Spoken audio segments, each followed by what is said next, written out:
Voilà, nous arrivons à la strophe 7 du poème de Maître Eckhart, Le grain de sénévé, que je vous lis. Rends-toi comme un enfant, deviens sourd et aveugle. Mais ce que tu crois toi, cela doit disparaître. Ce qui est, ce qui n'est pas, jette-le loin de toi. Oublie tout lieu, tout temps et toutes les images. Avance-toi sans rien sur cet étroit chemin, et tu découvriras la trace du désert. Alors c'est vraiment très très beau. Devenir comme un enfant, sourd et aveugle, ça veut dire ne plus être assailli par les objets des sens et être comme un enfant, c'est-à-dire être sans jugement. C'est-à-dire, il y a un mot dans le bouddhisme où on dit tant que l'enfant ne sait pas compter jusqu'à 2, il a la nature de Bouddha, c'est-à-dire la nature divine. Hein. Fais, fais-toi, rends-toi comme un enfant, deviens sourd et aveugle, c'est-à-dire l'enfant qui est pure présence à lui-même.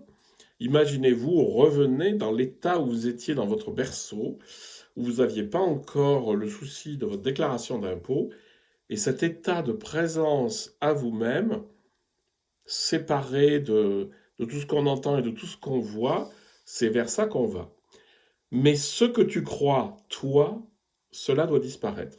Il s'agit évidemment de ce qu'on appelle l'ego, c'est-à-dire les conditionnements auxquels je m'identifie, c'est-à-dire que je crois que je suis, et c'est vrai, hein, je suis quand même un mec de 67 ans, français, etc. Enfin, ça, il y a des qualités que je peux pas, qui sont réelles, hein.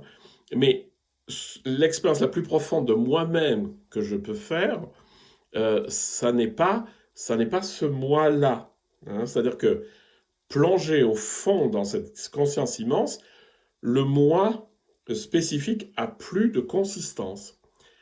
Mais ce que tu crois, toi, cela doit disparaître. Cela parle vraiment de l'ego qui s'accroche aux représentations qu'il se fait de lui-même.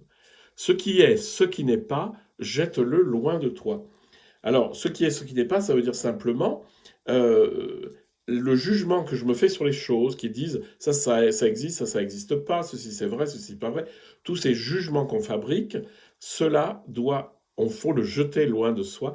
Oublie tout lieu, tout temps et toutes les images.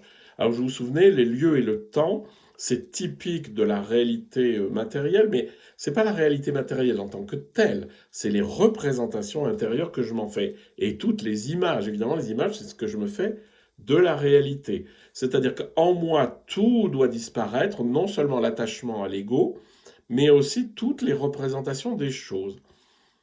Avance-toi sans rien, c'est encore cette fameuse nudité, sur cet étroit chemin, c'est-à-dire c'est un chemin qui avance, et j'avance dessus, et tu découvriras la trace du désert.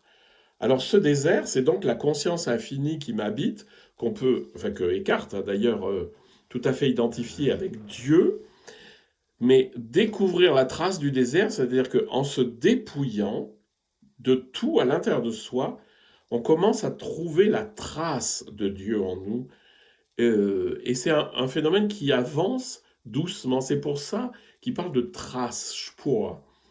Voilà, je vous le relis, c'est vraiment très beau. Rends-toi comme un enfant, deviens sourd et aveugle, mais ce que tu crois, toi, cela doit disparaître. Ce qui est, ce qui n'est pas, jette-le loin de toi. Oublie tout lieu, tout temps et toutes les images. Avance-toi sans rien sur cet étroit chemin, et tu découvriras la trace du désert.